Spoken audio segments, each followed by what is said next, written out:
Maurice Ray, nous allons nous entretenir aujourd'hui sur un thème important. Si Dieu est bon, pourquoi est-on malade? Alors la première question qui vient à l'esprit, c'est que la maladie touche hélas presque tous les êtres humains. Si Dieu a créé le monde et les hommes, pourquoi a-t-il créé la maladie et la souffrance? Disons tout de suite que, en tout cas, il n'est pas le créateur de la maladie en tant qu'auteur de la maladie. Mais vous direz, elle n'existe pas sans qu'il en soit quand même en partie responsable. C'est vrai, mais il y a des lois qui existent, loi de la circulation pour ne pas les nommer, et elles comportent des sanctions si on n'en tient pas compte. Donc, souvent, la maladie est la résultante d'une sanction de l'homme qui n'a pas tenu compte des lois les plus élémentaires de la vie, l'hygiène, ainsi l'appelle-t-on. Mais cette hygiène a une grande envergure, car il y a l'hygiène du corps, il y a l'hygiène qui s'appelle trop manger ou pas assez manger, ou manger normalement, trop boire, fumer, ce qui affecte notre être, ou alors l'hygiène de notre âme.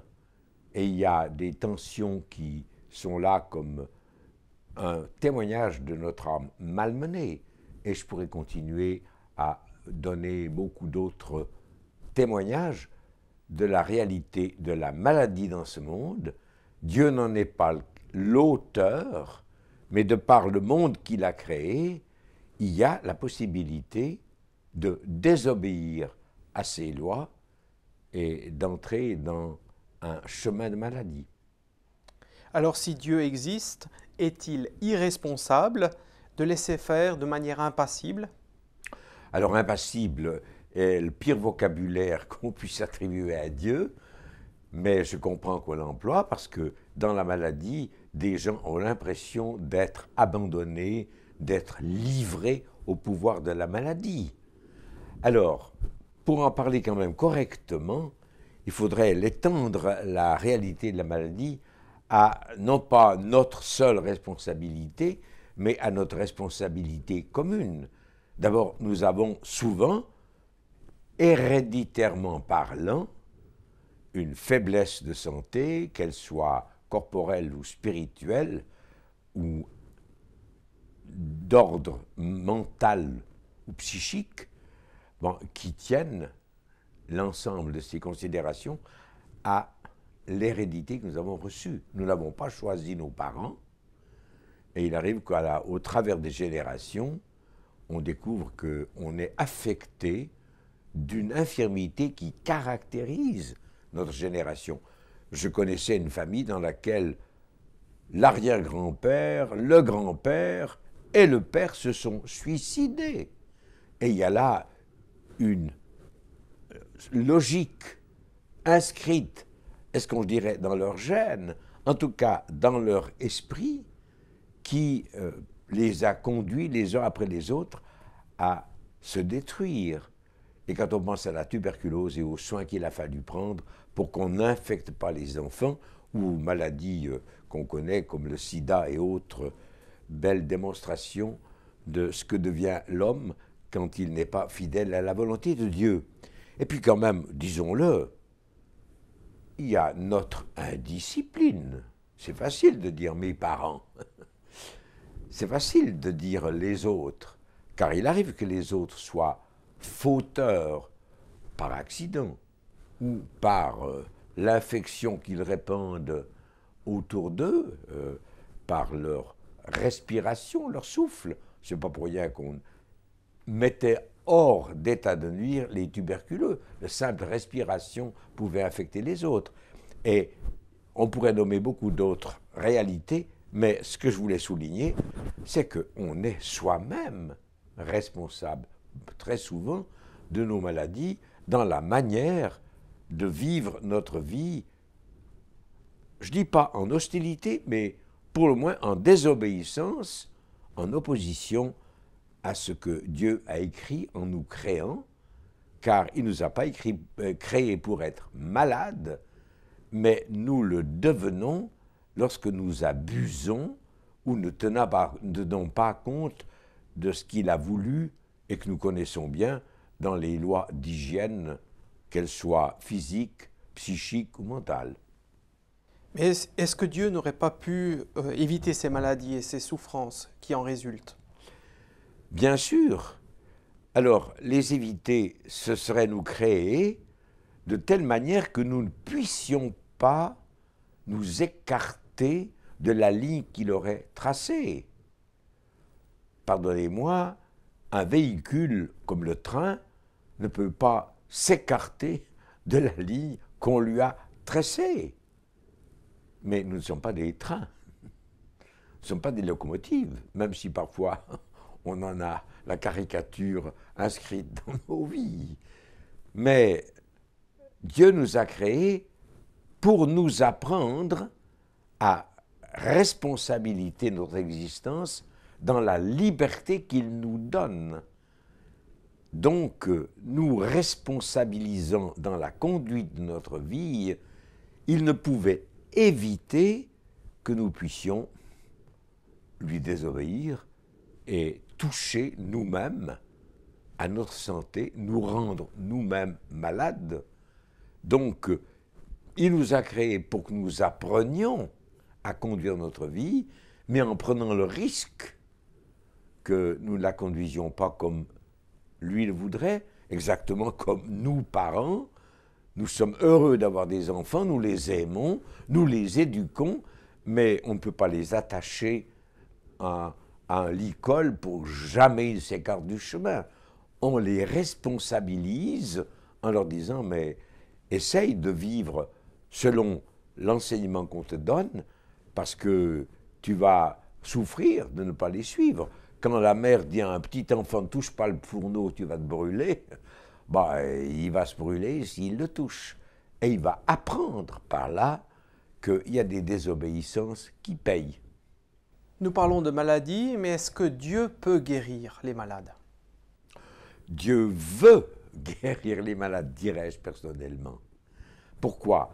Eh bien parce qu'en nous créant, il a pris le risque, que nous devons reconnaître, il a pris le risque que nous tombions en maladie, en infirmité, en infligeant aux autres la maladie ou les infirmités que nous leur transmettons ou dont nous sommes les responsables lorsque nous les estropions. Alors, on pourrait dire déjà qu'il a inscrit la volonté de guérison dans la nature, car le soleil, l'air, l'eau travaillent à nous libérer de l'infection que nous pourrions avoir contactée, et on mettait les gens en cure d'air, on les envoie faire des bains. Donc, Dieu travaille par la nature et par le fait que dans cette nature, il y a dans les plantes toute la guérison possible qu'on appelle la phytothérapie. C'est-à-dire qu'on connaissait, c'était les remèdes des grands-mères.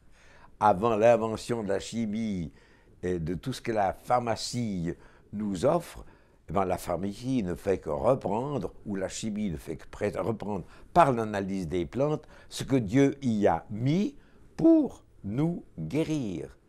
Et puis, disons-le, il nous a rendus assez intelligents et il a créé la science médicale. Et reconnaissons-le, la science médicale fait beaucoup, comme la science pharmaceutique fait beaucoup pour nous maintenir en guérison ou alors pour réparer nos erreurs de santé. Et puis quand même, on peut l'ajouter, comme il savait notre capacité à lui désobéir et à ne pas tenir compte de ce qu'il dit, eh bien, en Jésus-Christ, par sa parole, il nous instruit de ce qu'est la santé. Il y a même dans l'Écriture des régimes qui nous sont proposés. Et en nous disant, mais ne fais pas ceci ou ne fais pas cela, ne mange pas de ceci, ne mange pas cela, et il ne le fait pas par souci de nous mettre en cage et nous empêcher d'être libres, mais pour nous inviter à ne pas corrompre notre santé. Alors, il peut lui-même, finalement, et c'est souvent ce qui arrive aussi, parce que même dans notre nature, il a inscrit une capacité de guérison dans le fait que lorsqu'on a de la température, nous sommes avertis qu'il y a quelque chose qui ne joue pas. Et si nos maux d'estomac sont assez violents, peut-être qu'ils nous rendent attentifs à la réalité dans laquelle nous sommes, à ne pas tenir compte de ces voies. Je prends un exemple très concret. J'ai eu personnellement à souffrir de troubles de l'estomac et du duodénum. Et puis je suis allé évidemment chez le médecin qui, avec beaucoup d'humour, m'a dit Monsieur le pasteur, vous êtes fidèle à Dieu? Alors j'étais un peu surpris de sa question, et il disait avec un humour et avec un sourire qui me montrait qu'il me posait une blague, mais une blague qui avait un sens. Alors il m'a dit, parce que vous avez mal à votre duodénum, il y a des ulcères, mais vous croyez que ça vient de là? Et c'est les pastilles qui vont vous guérir? Non, ça vient de là. Parce que, voulez-vous mesurer, discerner ce qui arrive quand vous faites comme ça? Vous êtes tendu, tendu. Je croyais que les hommes dans la foi étaient des hommes de paix. Il faudrait peut-être que vous appreniez à vous guérir. Et effectivement, dans l'espace des 3 semaines, après des mois, où j'avais pastillé mon estomac, en refusant d'être l'homme tendu que j'étais, j'ai été tout à fait libéré des ulcères de mon duodénum. Alors on pourrait multiplier les exemples qui disent combien Dieu a inscrit dans notre propre nature ou autour de nous la capacité de nous guérir. Et puis, disons-le en terminant, si c'est une terminaison, Jésus-Christ vient pour nous guérir. Et on peut être guéri surnaturellement par une onction du Saint-Esprit. Et c'est un des ministères des chrétiens, c'est qu'ils peuvent imposer les mains aux malades en vue de leur guérison, ils peuvent imposer les mains aux malades en vue de leur libération. Donc Dieu travaille à notre guérison. Il n'est pas l'auteur de nos maladies. Vous dites que Dieu veut nous guérir, mais alors pourquoi il ne le fait pas toujours? Parce que je raconte une histoire très réelle d'abord, parce que je l'ai vécue. Je pourrais même dire la localité dans laquelle ça se passait. J'étais assez jeune pasteur. J'avais là une école du dimanche, un dimanche matin après le culte. Et puis, j'aime parler aux enfants. Et j'ai pensé intéresser les enfants en leur racontant l'histoire des 10 lépreux. Or, cette histoire biblique rapporte que sur 10 lépreux, il n'y en a qu'un seul qui est revenu dire à Jésus merci, et comprenant que sa maladie était une conséquence de son hérédité et peut-être de son imprudence au milieu des autres, il est venu vers Jésus qui l'a guéri, et il a dit dorénavant je marcherai en tant que disciple. Puis je dis aux enfants, puis les 9 autres. Alors il y a eu un moment de silence, et j'ajoute pour que vous compreniez bien la réponse de l'enfant, c'était dans une localité dans laquelle il y a beaucoup de bistrots, parce que c'était un lieu de foire, et puis un enfant lève la main. Puis je lui dis, ah toi tu sais? Oui monsieur, alors dis-moi. Eh bien ils ont été arrosés ça. Alors, éclat de rire de ma part, mais j'ai dit, si tu savais comme tu dis l'évangile, parce que c'est bien ça, on veut bien être guéri, mais on ne veut pas prendre la responsabilité de le rester. Et c'est souvent ce qui arrive, c'est que Dieu veut nous guérir, il nous guérit, mais on recommence. Alors, il laisse aller. Parce que comment nous empêcher d'abîmer notre santé? Alors il nous dit, ben, tu veux y aller, vas-y.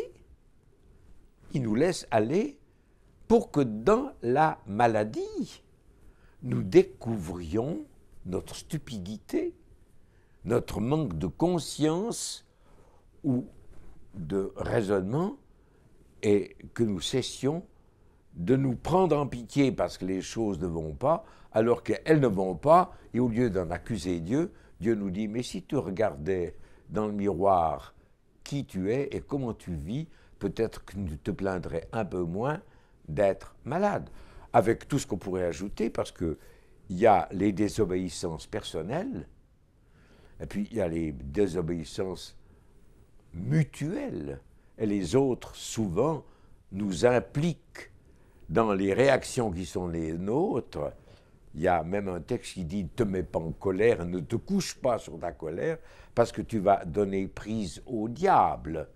Et en effet, l'auteur de la maladie, c'est l'homme en ce qu'il transgresse la loi, mais il y est invité, conduit, souvent même contraint, astreint par le prince de ce monde qui le rend malade. Donc Dieu vient nous avertir, et merci, parce que même si c'est le diable qui nous a induits dans cette fausse vie, on peut en être libéré. Donc, la Bible peut dire, le diable fait une œuvre qui le trompe, parce qu'en effet, si je réfléchis à ce qui m'arrive, et si c'est même le diable qui a pris une certaine autorité, pour ne pas dire une certaine mainmise sur ma vie, je peux en être libéré. Et par là même, ayant appris comment conduire ma vie, ayant appris le chemin de la santé, je vais être dorénavant celui qui vit selon la volonté de Dieu, ce qu'on appelle, c'est un langage évangélique qu'on ne comprend pas toujours, en sainteté. En santé et en sainteté. La santé étant celle du corps, la sainteté étant celle de l'âme et de l'esprit. Oui, mais vous avez parlé de maladies physiques, mais qu'en est-il des maladies psychologiques et psychosomatiques? Alors j'aime bien le mot psychosomatique, d'abord parce que ça nous montre à quel point notre corps est la caisse de résonance de notre âme. Alors la maladie, elle ne commence pas dans le corps, elle commence souvent dans notre âme, dans notre intelligence, dans notre émotionnalité, dans le refus d'écouter notre conscience. Et on est dans des troubles très grands parce que notre âme est en révolte contre Dieu. Alors je prends un exemple. J'ai souvenir d'un homme qui était marqué par la dépression, qui est une maladie bien connue et de plus en plus connue. Alors, on cherche à la guérir, et la psychiatrie vient au secours de cette maladie qui s'appelle la dépression, la névrose, comme on dit aussi, parce qu'il n'y a pas que la dépression, il y a tout ce que le recouvre le mot de névrose, et c'est psychosomatique, parce que le corps manifeste les maladies de notre âme, et il en est de très nombreuses dans notre âme. Alors pour revenir à mon homme, je l'ai accueilli, j'ai cherché avec lui, parce que je mets en pratique ce que je viens de dire, quelle est ma responsabilité dans la maladie qui est la mienne? C'est trop facile de dire je cours chez le pharmacien ou chez le médecin, mais peut-être que le pharmacien et le médecin, comme celui que j'avais consulté, m'a dit et là, c'est là-haut que ça ne va pas, c'est pas là. Donc, il faut réfléchir au jour où nous sommes malades, au jour du malheur. Réfléchis, dit l'Écriture. Alors, j'ai soigné cet homme du mieux que je pouvais, qui était dans la dépression, et puis quand même, je me heurtais à une récidive fréquente. Alors, il avait dans sa vie des hauts et des bas, comme on dit. Alors, il y avait des moments où il était très heureux, puis il semblait être guéri, puis ensuite il replongeait. Et puis, en cherchant les causes, j'ai fini en l'interrogeant et en demandant dans quelles conditions il vivait, de quoi il vivait. Alors, je le dis avec un brin d'humour, pour ne pas allonger, j'ai vu que sa dépression suivait le cours de la bourse. Donc, quand elle était en haut, il était très en haut. Quand elle était tout en bas, il était tout en bas. Alors, dans ce sens, il y a des maladies qui sont de l'ordre de notre psychisme désordonné. Et c'est dans ce sens que Dieu vient nous guérir. Et la première des guérisons qu'il vient opérer en nous, et il le dit dans la parole, c'est de guérir nos pensées. Il y a la parole qui dit « Vos pensées ne sont pas mes pensées ». Il faudrait que nous apprenions à penser autrement que nous ne pensons, parce que nous, quand on pense, comme disait Descartes, « je pense donc je suis ». Moi, j'aimerais ajouter « je pense donc je suis malade », en ce sens que je me laisse diriger par mes propres pensées, par ma propre manière de voir, et je vis, j'assume ma vie avec mes idées. Alors Dieu dit non, mes pensées ne sont pas vos pensées. Autant les cieux sont éloignés de la terre, autant mes pensées sont éloignées des vôtres. Donc il faudrait que vous appreniez pour vous guérir dans votre entendement le plus profond, conscient, subconscient, âme, esprit, réaction, sentiment. Il faudrait que j'apprenne quelle est la pensée de Dieu. Or, j'avais dans ma paroisse une monitrice remarquable qui apprenait chaque dimanche aux enfants une parole biblique qu'ils devaient réciter la semaine suivante. Alors, elle avait appris aux enfants la pensée du Ésaïe 55, que je viens de citer. « Mes pensées ne sont pas vos pensées, mes voix ne sont pas vos voix ». Et il voulait par là, par ce texte, je ne continue pas l'histoire d'Ésaïe dans ce chapitre 55, mais il voulait par là nous apprendre qu'il faut changer de pensée. Et puis, le dimanche suivant, elle interroge les enfants, et le premier qui est interrogé, il a demandé à pouvoir le faire. Alors, elle lui dit, écoute, j'écoute, tu as appris par cœur, oui, mademoiselle, je t'écoute. Mes pensées ne sont pas vos pensées, mes capucines ne sont pas vos capucines. Alors, quand la monitrice éclatant de rire, elle veut me dire, voilà, comment il a appris son verset biblique. Je lui ai répondu, tu sais, la vérité sort de la bouche des enfants. Parce que Dieu sait si Dieu a des pensées qu'il nous communique, et Dieu sait s'il y a des capucines que nous opposons à ces pensées.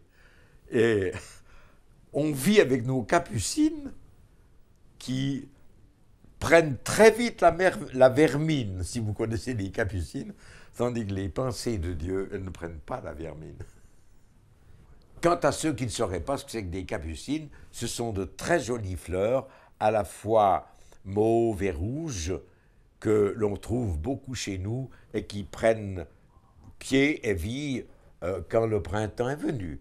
On les cultive, on les met sur des fenêtres. C'est une très jolie fleur qui n'a pas grand parfum, mais qui est jolie à voir. En conclusion, est-ce qu'on peut dire qu'on vit le monde qu'on se crée?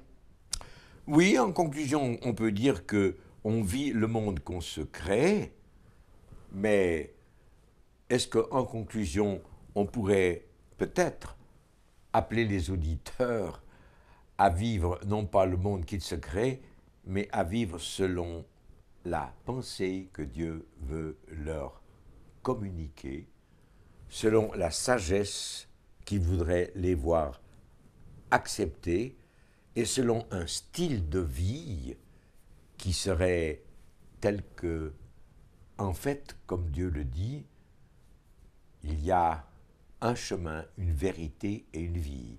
Mais, peut-être qu'un auditeur me répondrait, oui, mais il y a des chrétiens engagés dans la vie sainte que Dieu leur donne, et puis qui restent des infirmes, qui sont atteints encore par des maladies.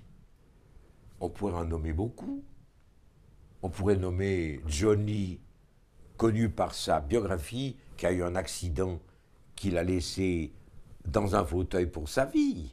On pourrait nommer Corrie ten Boom, qui était une missionnaire formidable, qui a vécu dans les camps de concentration, qui a pardonné à ses bourreaux, qui a été une missionnaire extraordinaire, et puis elle est restée 5 ans paralysée par une attaque, ne pouvant plus parler, plus bouger, il n'y avait plus que ses yeux. Alors, pourquoi est-ce que Dieu permet cela? Bon, l'apôtre Paul le dit, lui aussi, il a été éprouvé de tellement de manières, parce que on atteste à ceux qui sont éprouvés que même là, on ne se laisse pas atteindre par le doute et par le doute œuvre du diable. Dieu se glorifie dans notre infirmité. Et l'histoire de la Bible la plus belle pour le raconter, c'est l'histoire de Job. Attaqué par le diable, dépouillé, malheureux, voyant tout se tourner contre lui, et qui reste ferme et qui est, à la fin de sa vie, rétabli, comme nous le serons, nous, au-delà de notre existence terrestre, rétabli dans notre vraie prédestination.